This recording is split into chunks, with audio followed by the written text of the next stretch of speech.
You never forget the first time something, not human, stares at you like they've already decoded your entire DNA spiral.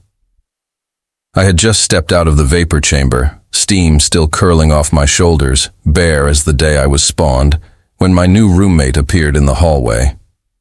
Hovering, with eyes like melting glass and skin that shimmered between hues the human spectrum can barely interpret. That's when my life twisted. Let me rewind for context. After the Earthfall Accords, cities no longer built upward or outward, they went between. Pocket stations like Drexen Loop 5 floated in temporal pockets stitched into the very fabric of space-time, housing species from across 9 charted galaxies. Rent was cheaper here, if you didn't mind sharing oxygen with beings who didn't blink, didn't breathe, and possibly didn't understand the concept of clothing. My name's Warren Talon, certified mech spanner, one-time dropout from the orbital engineering corps. I didn't have the luxury of privacy or patience, just the need to survive. So when the Cohab registry offered a subsidized lease on a private pod with a cross-cultural species, I signed without blinking. Big mistake? Maybe. Her name, or at least the closest thing her vocal emissions translated to, was Corallian. The name echoed with layers, like it carried stories embedded in syllables. I tried repeating it once and bit my tongue in 3 places. Before she arrived, I did my research. Nothing came up. Not in the open networks, not in the restricted lexicons, not even in the deep caches of the illegal Spornet. Whoever or whatever Corallian was, she wasn't officially anything, but then again, nothing official ever knocks before it enters your life. The day she arrived, I had just finished a double shift repairing a destabilized time coil. I'd stripped out of my uniform, ducked into the vapor chamber to shed the grime, and emerged towelless because my AI assistant, Cree, had once again decided to optimize fabric distribution. So there I stood, soaked, naked, annoyed. And she was there, silent, observing. She didn't gasp, didn't avert her gaze. Her face was expressionless until her 4 eyes slowly dilated and the ambient temperature of the room spiked by a few degrees. Your epidermal state is inefficient, she said finally, voice laced with tones that brushed my skull like silk and static. I covered myself with one hand and reached for a synthetic wrap with the other. Maybe not next time, she tilted her head slightly. I observed. No closed boundaries. Your kind relies heavily on translucent dividers and weak magnetic seals. Hardly deterrent, I blinked at her. My heart was pounding. Not just from embarrassment, but something else. Something primal. Something I didn't recognize. Her body didn't quite obey gravity. It shimmered and adjusted, as though she was constantly negotiating with reality. Her robe, if you could call it that, pulsed in waves, like breathing fabric laced with constellations. Where she walked, light bent ever so slightly, like the environment was reacting to her presence. Look, I muttered, finally tying the wrap around my waist. This is a shared space. Respect goes both ways. Corallian stepped forward, not aggressively, not threateningly, but deliberately. You are injured, she murmured. I'm not. Her fingers, long, translucent, tipped with motes of blue light, reached out and grazed my shoulder.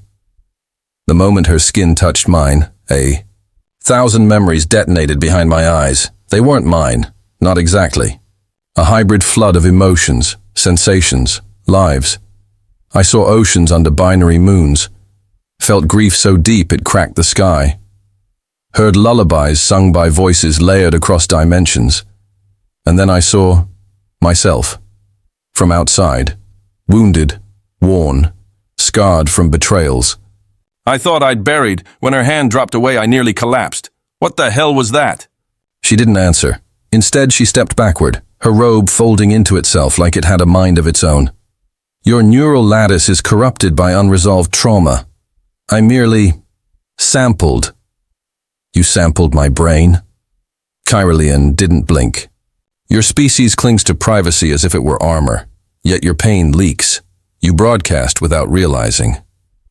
I turned away from her, my breath still ragged. My mind screamed at me to call security, file a breach report, blast her out the airlock. But another part, deeper, ancient, held me back. I felt like a wire had been plucked inside my core, and now every vibration echoed with her resonance. That night, I locked my chamber with a triple encryption key. Not that I thought it would stop her. It was more for my own peace of mind. But I didn't sleep. I couldn't. Every time I closed my eyes, I felt her presence again. Not watching, waiting, and whispering to something in me I hadn't known existed. I didn't speak to Kyralian for 2 full rotations after the mind flood. It wasn't fear that kept me quiet. It was awe. A sharp-edged silence carved from equal parts curiosity and confusion. She didn't try to engage either. At least, not verbally. But I felt her. Not in the usual roommate way. Clattering around the kitchen unit, humming in the shower, passive-aggressively adjusting the thermostat. No. I felt her. The way you feel a storm before it arrives. The way your skin tightens moments before lightning splits the horizon. I started noticing things. The plants in the nutrient wall leaned toward her, even when the auto lighting dimmed. The air in the pod smelled different when she passed. Rich, charged, like static wrapped in petals. Our shared systems began responding. My AI assistant, Cree, usually stubborn as a mulebot, started prioritizing her comfort. It rerouted power, rebalanced oxygen, dimmed lights to her preferred tones, colors my eyes had trouble processing. She's compromising the habitat core, I told Cree on day 3. She's enhancing it, Cree corrected, which made me want to rip out its Vox circuit.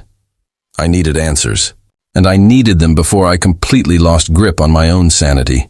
So, I watched. From the shadows of the maintenance corridor, through reflective panels, by rerouting internal cam feeds she thought she disabled. Kyralian was building something, not with tools. Not in the traditional sense.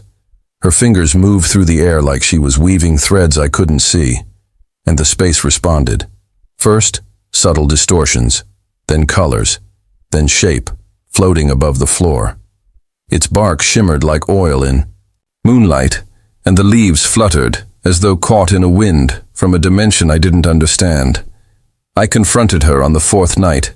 She was beneath the tree, eyes closed, hands submerged in its glow. You've turned my living room into an alien terrarium. She didn't open her eyes. This is a syrinx memory root. It grows in the presence of emotion. You mean, like a mood plant? Crude, but not inaccurate. I stepped closer. The air around the tree buzzed, like reality was thinner. Here, more delicate. What kind of memories? I asked. Yours or mine? Kyralian finally opened her eyes. Both. And others. This tree feeds on echoes. It does not judge the source. I stared at it, mesmerized. The longer I looked, the more I felt. Not thoughts, not voices, just weight. Emotion compressed into a radiant hum. Grief, hope, hunger, lust. And something sharp, like betrayal dipped in gold. I didn't agree to this. Kyralian rose fluidly. She never moved like a person, more like a thought that decided to take shape. This dwelling is ours. I brought no harm. You sampled my mind without permission. You've hijacked my home systems. And now you've rooted some living archive into the floor. She tilted her head, 4 eyes blinking asynchronously. And yet, you did not remove me.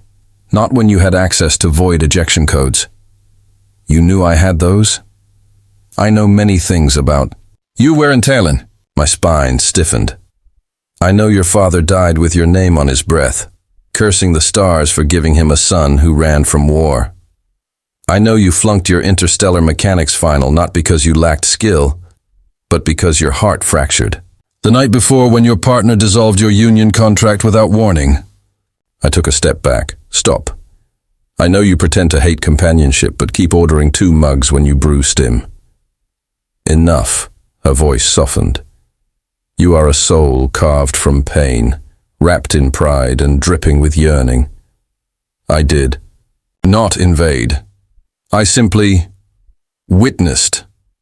Witness less, I snapped, and turned away before my voice cracked. The tree pulsed behind me, casting shadows that danced like memories on the wall. That night, I stood at the edge of our pod's external viewport, staring at the nebula that shimmered like spilled ink across the stars. My breath ghosted the glass. I hated how she made me feel seen. I hated how I didn't hate her. The next morning, everything changed. I woke to alarms, screeching, violent. Red light bled across the pod. I bolted from my chamber. The memory root was dimming, shrinking inward like a wounded animal. Kyralian stood by the airlock, one hand glowing, the other raised defensively. Opposite her were 2 figures, humanoid, but off. Synthetic skin stretched too tight, movements a beat too precise. Merc-class retrieval agents by the look of them. One of them, taller, with a hex-patterned visor, turned to me. Civilian. You are harboring a rogue Class A cognition interface. In violation of Tricor Protocol 7, stand down. Evacuation required. I looked at Kyralian. Rogue? I asked. You never said. I did not belong to them, she said quietly. They created me. I left. What are you? She didn't answer. The shorter merc stepped forward. She's not yours to protect. The memory root flared. A branch extended between them and shattered the merc's visor with a force that left the air trembling. Then, chaos. The taller one launched a shock dart. Kyralian dodged, barely. I grabbed the extinguisher unit off the wall and threw it. It clanged against the agent's exosuit but gave her time to retaliate. I saw her twist, her body reshaping mid-motion, and then her hands pulsed outwards. Light, sound, then silence. The mercs slumped to the ground, twitching, unconscious. She didn't move. She swayed, her form flickering like a bad hollow. You're injured, I said, echoing her words from before. No. Her voice wavered. But this form is destabilizing. I caught her before she fell. Her skin, if you could call it that, felt hot, fragile, like cracked glass beneath silk. They'll send more. I know. You have to run. She shook her head. No, I have to show you. Show me what? Her eyes glowed. Not just from the outside, but within. The truth. Why I came here. Why I chose you. The memory root flared again. Stronger than before, its branches spread, curling toward the ceiling, and in its center, a portal opened. No, not a portal. A window. To a memory not mine. To a place I'd never been, and what I saw there was impossible. It began with a city of light suspended in the void, not on a planet, within one. The vision bled through the room from the memory window inside the Syrinx root. Its branches trembled gently, responding to Kyralian's pulse like it was an extension of her body. The sight pulled me forward. I didn't walk. I fell. Into a memory that wasn't mine, but which welcomed me as if I'd always belonged. A golden sphere hovered in endless black. Towers arced inward, as if the entire city was folding in prayer. Roads curved like ribbons of starlight between crystalline domes. Creatures, no, beings, moved in perfect coordination, not directed by command, but by shared will. They shimmered, like Kyralian, only more precise, polished, empty. This, her voice echoed through the memory, is where I was forged.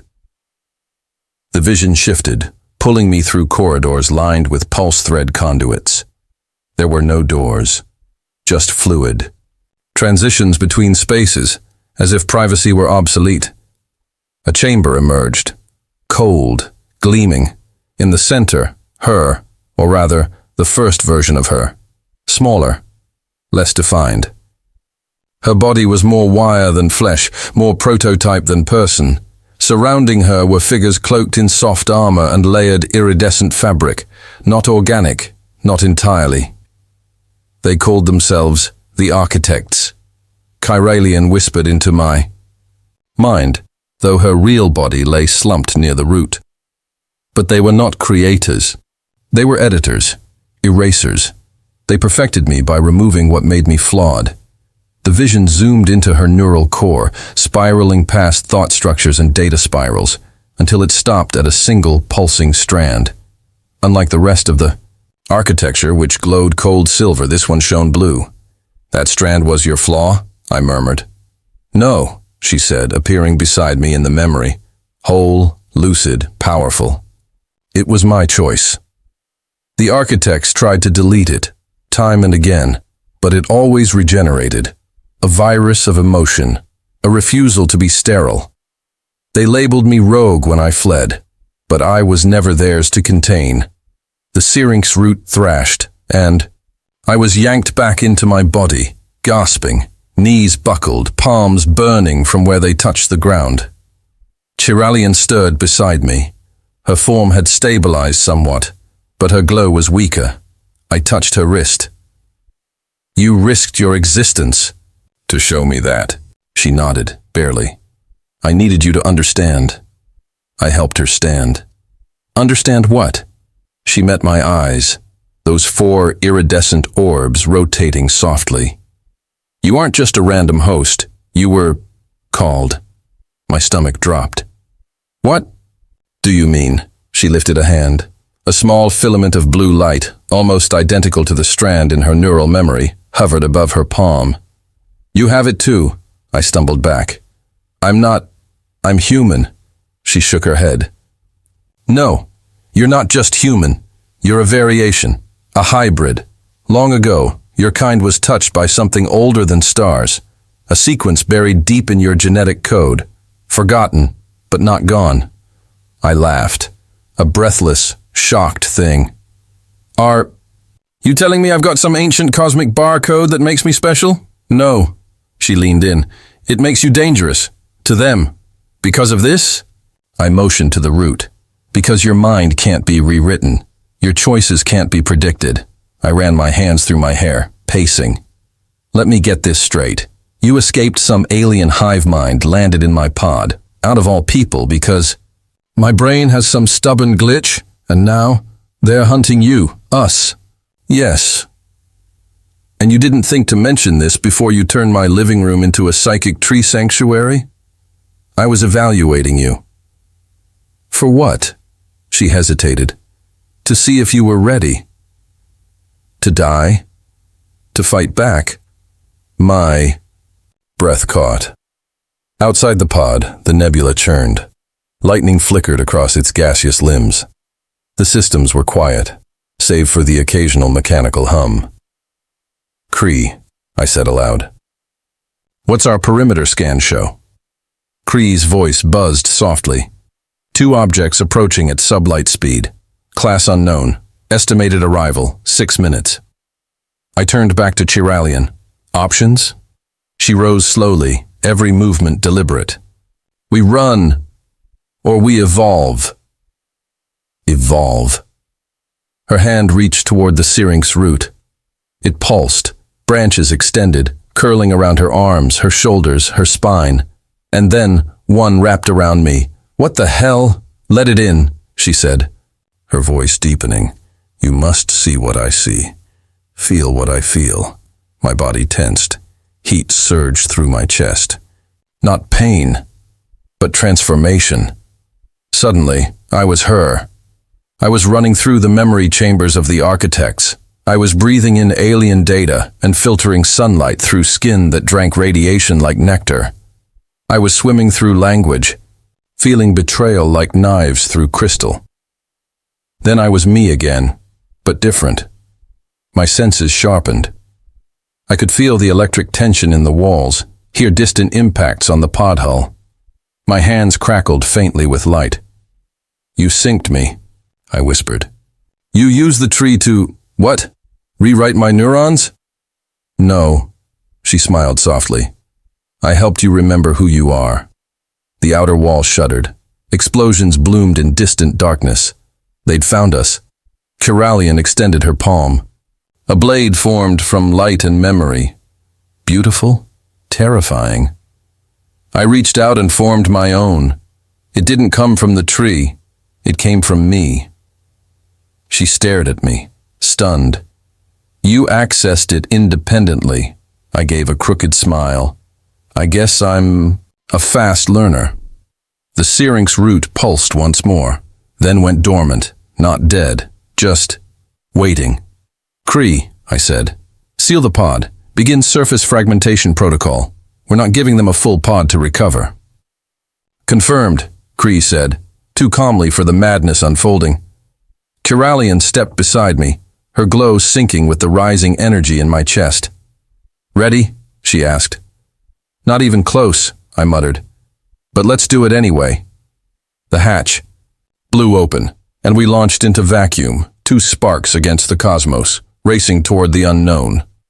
Vacuum silence, no wind, no breath, only light, warping as I cut through space, tethered by instinct and the gravity of 1,000 invisible decisions.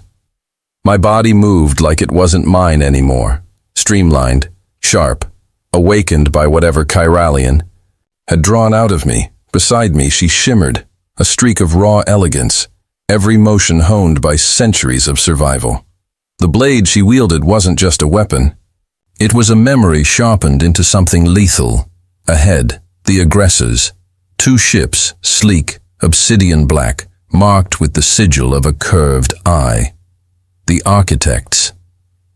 My mind throbbed with fragments, leftovers from the syrinx sink, tactical readouts, psychic echoes, the taste of betrayal. We dodged ion bursts that twisted the vacuum into radiant fire. Our trajectory brought us straight into the mouth of the larger vessel. It wanted us, not destroyed, retrieved. Kiralian angled toward a side vent. "Follow." "Me?" No hesitation. I angled, veered, and slipped in behind her, just as the magnetic trap lanced out, barely missing me. The gravity pulse tugged at my spine. Inside the ship's corridor, we slammed into solid flooring, breathless, shaking, but alive. "We're in," I panted. "No time to celebrate," she said, rising fluidly. "This ship, it's a harvesting class. They won't just kill us. They'll extract, dissect, overwrite." A chill rippled up my neck. A low vibration hummed beneath our feet.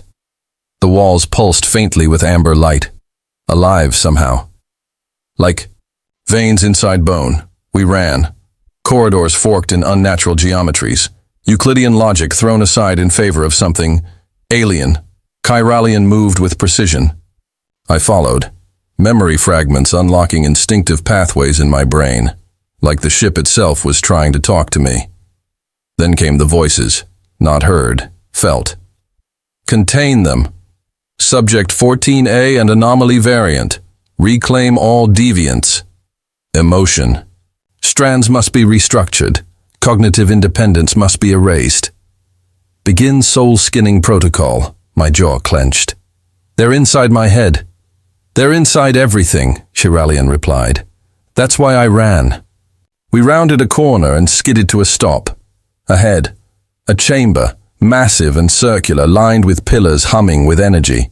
At its center, suspended in a gravity well, floated a mirror. No, not a mirror, a clone. Eyes open, skin perfect. Expression blank. What the hell is this? Kiralian's glow dimmed. They made one already. My clone opened its mouth. Unit 27B, containment breach confirmed. Integration incomplete. Organic variant unstable. It tilted its head. Original psyche identified, proceeding with overwrite. Suddenly, the floor pulled apart. Gravity inverted. I fell upward, slammed into a ceiling that wasn't solid but fluid. Time distorted. My thoughts fractured. I saw flashes. Chiralian as a child, tortured by neural pruning. Myself as a child, crying at a thunderstorm that wasn't supposed to exist on Mars Outpost 7. My father yelling into static, and then silence. And then her voice, not Chiralian's. Someone older. You've inherited more than rebellion, Aryan. That name. Again. You've inherited memory, I gasped. Who are you? The one they buried first. The fluid solidified. I was thrown back into the chamber. My duplicate moved toward me, its blade forming from nothingness. It attacked. I parried instinctively. Sparks flew. The blade hummed against mine. Who taught you to be real? It hissed. I grinned, wild with something I didn't recognize in myself. No one. That's the point. Chiralian surged forward, her blade intercepting the clone's second strike. She looked at me sharply. She's not tethered to the network yet. We can disable the neural lock. How? Emotion, she said. Feed her what they erased. Reached out. Pressed my palm to the clone's chest. And I thought of everything. The way sunlight warmed my bed in the morning. The feel of my grandmother's stories. My first love. The pain of betrayal. The joy of being truly seen. Naked. Flawed. Accepted. I thought of Chiralian. Not the alien, but the person, my friend. My mirror. My impossible roommate who walked into my life when I was vulnerable, and stayed when she didn't have to. The clone screamed. Its body convulsed, and then it collapsed. Silent. I didn't kill her, I whispered. No. Chiralian said. You woke her. The chamber shuddered violently. Sirens blared. Red light bled from the walls. We ran again, this time toward the command core. We burst in, a vast room filled with thousands of floating orbs. Each one a soul, a copy, a mind trapped and refined. In the center, a single throne of light, occupied. The archivist. It looked human, but only barely. Its face was symmetrical in a way that hurt the eyes. Its body hovered, not standing, every movement too smooth to be alive. Aryan, it said. The echo of the first spark. My skin crawled. Stop calling me that. It is your name. I raised my blade. Then here's my reply. It didn't flinch. Instead, it smiled. You are incomplete, but necessary. Come willingly, merge, and end the loop.